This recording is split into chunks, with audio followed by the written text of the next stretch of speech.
ایک مرتبہ کہیں دو میاں بیوی رہتے تھے، صدق و محبت اور دوستی کے رشتے میں جڑے ہوئے، مگر طبیعتوں کے لحاظ سے ایک دوسرے سے قطعی مختلف۔ خاوند نہایت پرسکون اور کسی بھی حالت میں غصہ نہ کھانے والا، تو بیوی نہایت ہی تیز و ترار اور معمولی بات پر غصے سے بھڑک اٹھنے والی۔ ایک بار دونوں میاں بیوی ایک بحری سفر پر نکل کھڑے ہوئے۔ جہاز کئی دن تک تو سمندر میں پرسکون طریقے سے چلتا رہا، مگر ایک دن اسے طوفانوں نے آ گھیرا، ہوائیں مخالف ہو گئیں اور موجوں کے تلاطم نے سب کچھ الٹ پلٹ کر رکھ دیا۔ طوفان سے سمندری پانی جہاز کے اندر تک بھر گیا۔ جہاز پر موجود مسافروں کے چہروں پر تو پریشانی تھی، جہاز کا ناخودہ کپتان بھی ان پریشانی نہ چھپا سکا۔ اس نے مسافروں سے صاف صاف کہہ دیا کہ موجودہ حالات میں تو اللہ کی طرف سے کوئی معجزہ ہی جہاز کو اس طوفان سے بچا سکتا ہے۔ کپتان کے اس بیان سے مسافروں کے دلوں میں بچنے کی رہتی سہتی امیدیں بھی دم توڑ گئیں۔ موت کے قریب پا کر مسافروں نے خوف سے چیخنا چلانا شروع کر دیا۔ اس آدمی کی بیوی پر تو جنونی کیفیت طاری ہو گئی، اسے تو کچھ بھی نہیں سوچ رہا تھا کہ کیا کرے۔ بھاگتے ہوئے اپنے خاوند کے پاس پہنچی کہ شاید مصیبت کی اس گھڑی میں فرار و نجات کے لیے وہ کوئی بہتر حل جانتا ہو۔ یہ دیکھ کر تو اسے اور بھی طیش آ گیا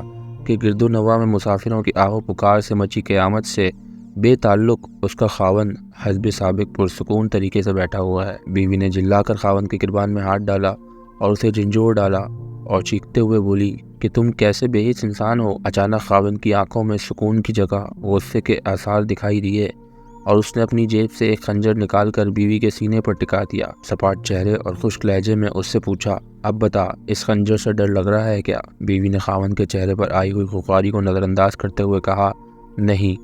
خاوند نے پوچھا، کیوں؟ بیوی نے جواب دیا، کیونکہ یہ خنجر ایسے ہاتھوں میں ہے جو اس سے پیار کرتا ہے اور اسے ان ہاتھوں پر مکمل بھروسہ بھی ہے۔ خاوند نے مسکراتے ہوئے کہا، بالکل اسی طرح ہی تو میری مثال ہے۔ یہ خوخوار اور پرہیبت موجیں اس ہستی کے ہاتھوں میں ہیں جو مجھ سے پیار کرتا ہے اور مجھے اس ذات پاک پر پورا بھروسہ بھی ہے۔ پھر ڈرنا کس بات کا؟ اگر وہ ذات پاک ان سب موجوں اور طوفانی ہواؤں پر مکمل تسلط اور قابو رکھنے والی ہے تو دوسری طرف ہماری موت زندگی کا اختیار بھی اسی کے قبضے میں ہے۔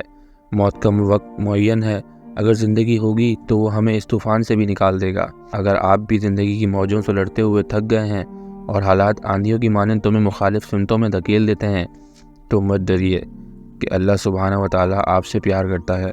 وہی تو ہے جسے ہر طوفان اور ہر آندھی پر مکمل قدرت ہے۔ وہ ہمیں اس سے بھی زیادہ جانتا ہے جتنا ہم خود کو نہیں جانتے۔ وہ ہمارے سارے رازوں سے واقف ہے۔ اگر اپنے رب سے پیار ہے تو اس پر پورا بھروسہ کیجیے اور اپنے سارے معاملات اس پر چھوڑ دیجیے۔ شکریہ دوستوں، ملتے ہیں نیکسٹ ویڈیو میں۔ آپ کے سامنے 2 ویڈیوز ہیں، کسی پہ بھی ایک پہ کلک کر کے میری آواز دوبارہ سن سکتے ہیں۔ اللہ حافظ۔